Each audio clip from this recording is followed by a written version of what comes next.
Chapter 13. Use two coprimary analyses, each with alpha 0.25, instead of one with 0.5.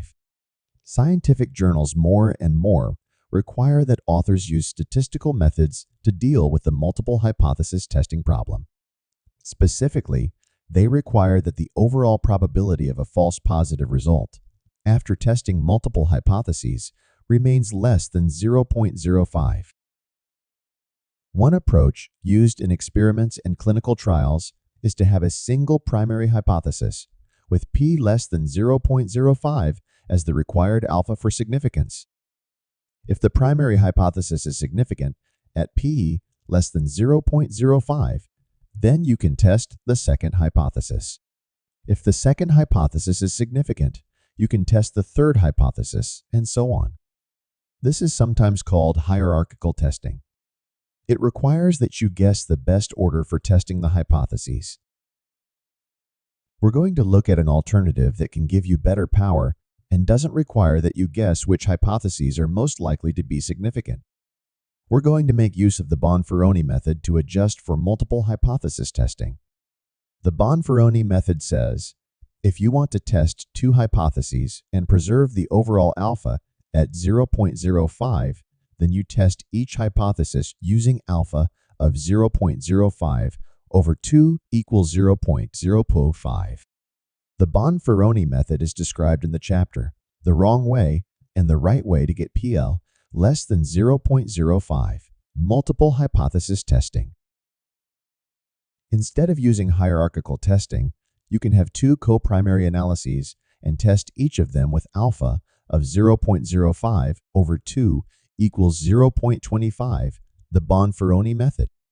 Perhaps surprisingly, testing two primary analyses, each with p less than 0.025 as the required alpha for significance, can increase the overall power for the study. Let's see why. Power for a test of a single gene using alpha of 0.05. Suppose we think that two genes may independently affect a response. We would be happy if the experiment showed that either of the two genes is associated with the response. We'll start with a sample size calculation for the hierarchical testing approach, where the primary analysis tests only one gene with p less than 0.05 as the required alpha. For this example, we make the following assumptions. Difference in response between wild type and mutant equals delta equals 1 standard deviation of response within each group equals 2. Desired power equals 0.8. Significance level alpha equals 0.05 sig level in the R code. Here is the estimated sample size using the ER. Given these assumptions, the required sample size is 64 in each group. This sample size gives power of 0.8, meaning an 80% chance that the experiment will yield a positive result. Unfortunately, we don't know which of the two genes to specify as the primary and which as the secondary. If we guess wrong, the primary could be non-significant. The secondary could give p less than 0.05, but because of the rules for hierarchical hypothesis testing, we could not claim that the secondary analysis result was significant. Power for tests of two genes using alpha of 0.025 each. As the alternative, let's examine power when the primary analysis tests both of the two genes, each with p less than 0.025 as the required alpha. We fix the sample size at n equals 64 per group, so we have the same sample size as for testing one gene as the primary. What power do we have for the test of each gene? Assumptions. Sample size equals 64. Difference in response between wild type and mutant equals delta equals 1. Standard deviation of response within each group equals 2.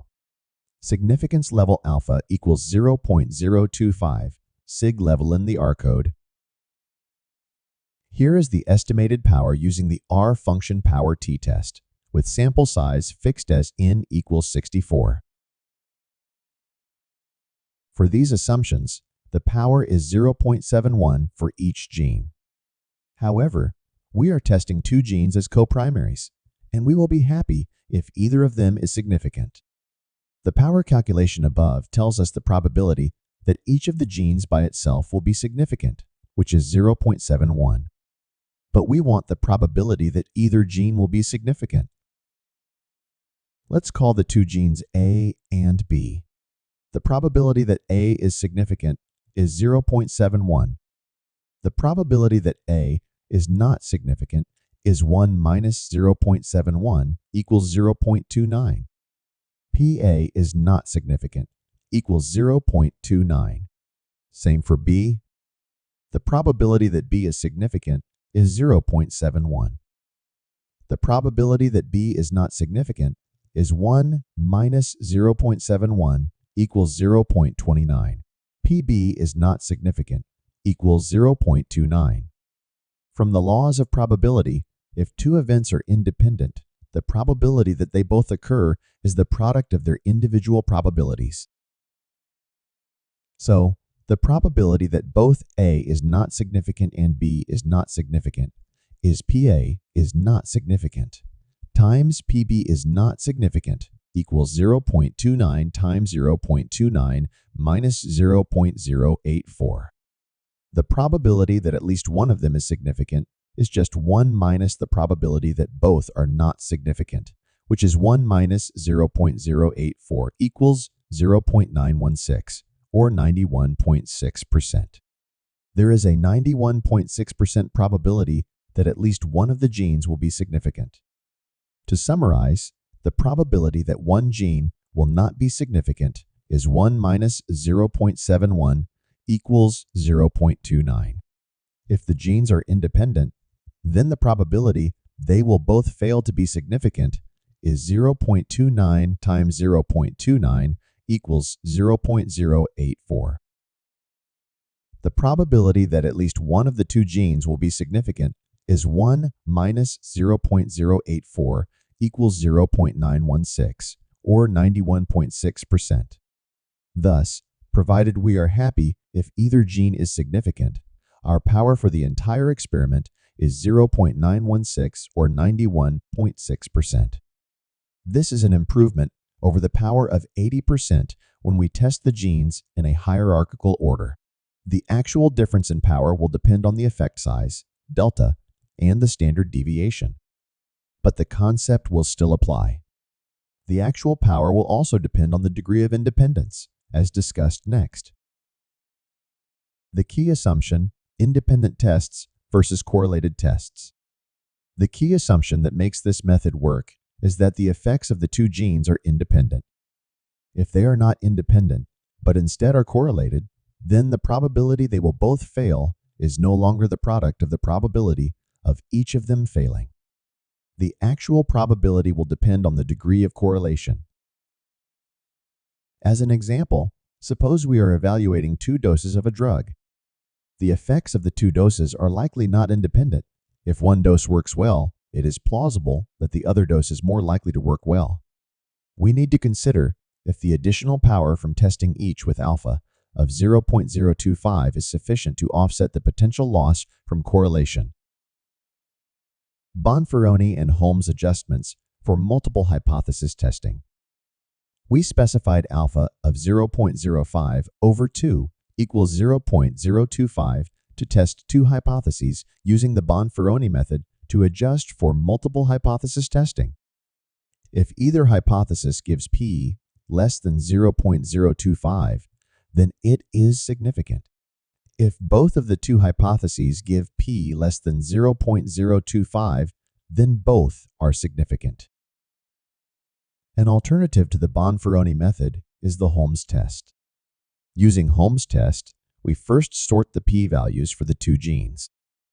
If the smaller of the two p-values is less than 0.025, then the larger of the two p-values must be less than 0.05 rather than less than 0.025 to be considered significant. Instead of requiring that both hypotheses be less than 0.025, you could have one less than 0.025 and the second less than 0.05. Using Holmes will gives slightly more power than using Bonferroni. Both the Bonferroni method and the Holmes test are described in the chapter The Wrong Way and the Right Way to Get P less than 0.05 Multiple Hypothesis Testing. Visit mwalkerstatistics.com to download our code for all examples and get the free companion book in PDF format or order a copy from Amazon.